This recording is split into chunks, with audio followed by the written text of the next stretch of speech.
Hello friends, my self Poonam. आपको पता है कि हमारा एग्रीगेट डिमांड चैप्टर चल रहा है, जिसमें हम लगभग अब एग्रीगेट डिमांड, एग्रीगेट सप्लाई पढ़ चुके हैं। तो आज का हमारा टॉपिक है types of propensity to consume.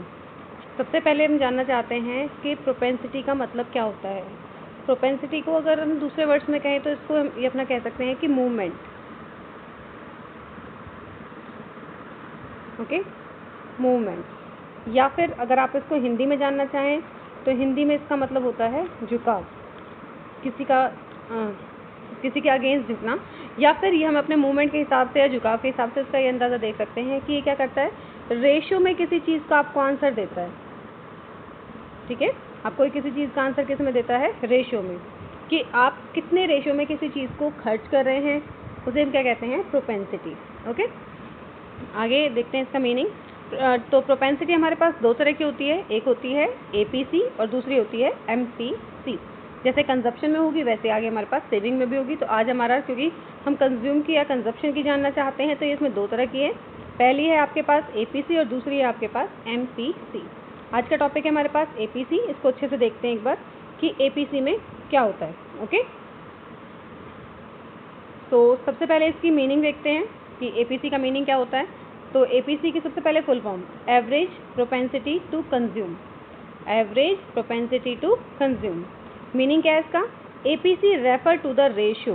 किसको रेफर करता है, रेशियो को, of consumption expenditure to the corresponding level of income.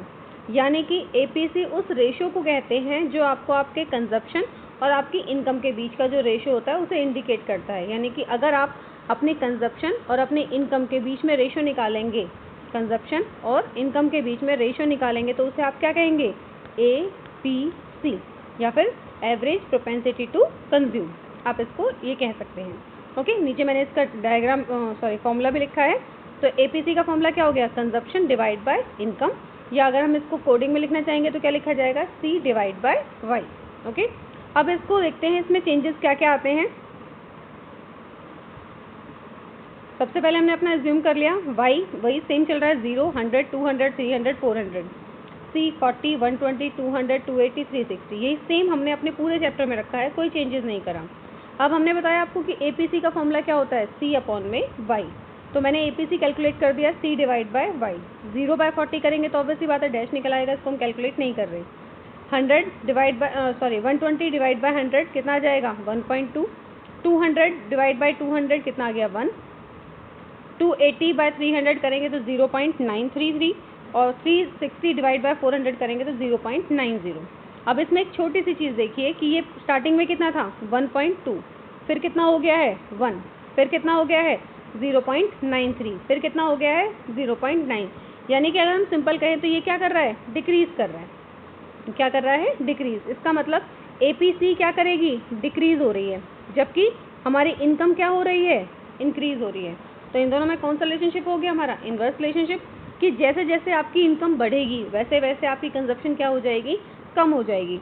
अभी जो कंजप्शन है वो कम क्यों हो रही है, क्या मतलब है इस कंजप्शन का कम होने का, भाई अगर किसी इंसान की इनकम बढ़ रही है तो हमारे हिसाब से हम ये मानते हैं कि उसके मतलब उसके वो चीज़ों को ज़्यादा यूज़ करेगा, लेकिन एक लिमिट तक, एक टाइम तक। मैंने ये एग्जाम्पल एक बार पहले भी लिया था कि मान लीजिए अगर किसी इंसान की इनकम पहले 100 रुपये थी तो वो 100 के हिसाब से खर्च कर रहा होगा, हो सकता है 100 में वो ज़्यादा ही खर्च कर रहा हो।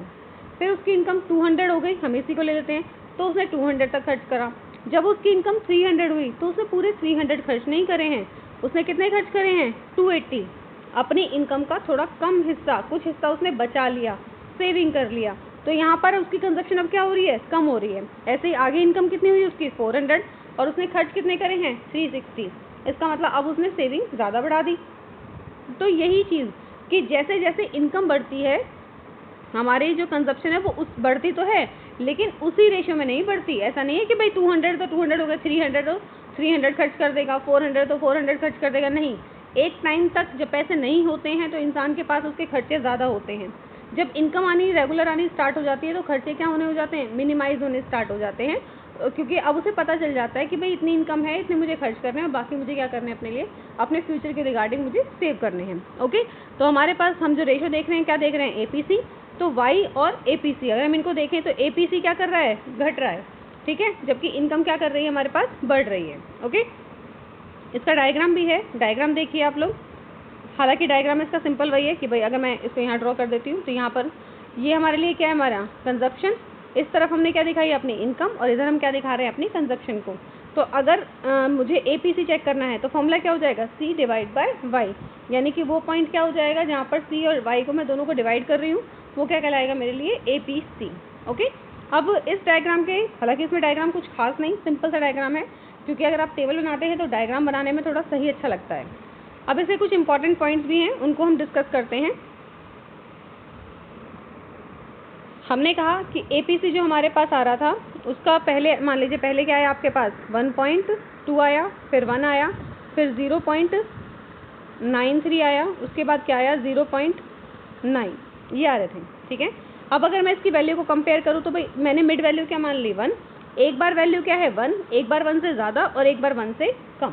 तो सबसे पहला पॉइंट जो हमारा डायग्राम हमें बताता है, या APC को जब हम कैलकुलेट करते हैं तो आता है कि APC की वैल्यू हमने 3 तरह से डिसाइड कर ली। एक बार 1 क्या है, मतलब एक बार 1 से कम है, एक बार 1 के इक्वल है, और एक बार 1 से ज़्यादा है।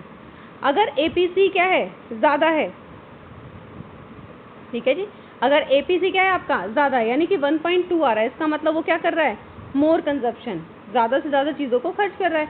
भाई APC ज़्यादा कब होगा, जब वो ज़्यादा चीज़ों को कंज्यूम करेगा, ज़्यादा चीज़ों को यूज़ करेगा, तो APC क्या हो जाएगा, ज़्यादा। जब वो APC 1 होगा तो कब 1 होगा, जब वो क्या कर रहा है, इक्वल कंजप्शन। ये हम किसके हिसाब से देख रहे हैं, इनकम के हिसाब से, अपने वाई के हिसाब से, कि इसका मतलब इनकम से ज़्यादा वो क्या कर रहा है, कंज्यूम कर रहा है। तो APC greater than 1, APC equal to 1, इसका मतलब जितनी उसकी इनकम है उतना ही वो क्या कर रहा है, खर्च कर रहा है। और लेस का मतलब कि यहाँ पर उसकी इनकम तो ज़्यादा है लेकिन वो खर्च क्या कर रहा है, कम कर रहा है। तो ये इसके 3 फेसेस बने। आगे है इसमें APC falls with increase in income. ये मैंने बता दिया कि APC आपका क्या करेगा, घटेगा। क्यों, क्योंकि APC घटने के पीछे हमारा रीज़न क्या है कि कंजप्शन क्या हो रही होती है, कम हो रही होती है। क्योंकि एक इंसान की अगर इनकम बढ़ती है तो वो रेगुलर अपने खर्चों को बढ़ाता नहीं रहता, एक टाइम के बाद वो अपने खर्चों को मिनिमाइज़ करके और उसमें सेविंग करनी स्टार्ट कर देता है। तो APC हमेशा क्या करेगी, फॉल करेगी। कब, अगर इनकम क्या हो रही है, इंक्रीज। क्योंकि इनकम, अगर मैं ये बोलूँ कि भाई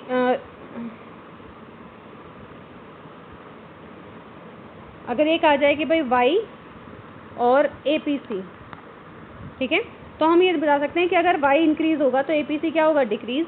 एक रीज़न तो उसके पीछे हमेशा रहेगा, क्योंकि ये क्या है, ये क्या शो करते हैं हमेशा, इनवर्स रिलेशनशिप।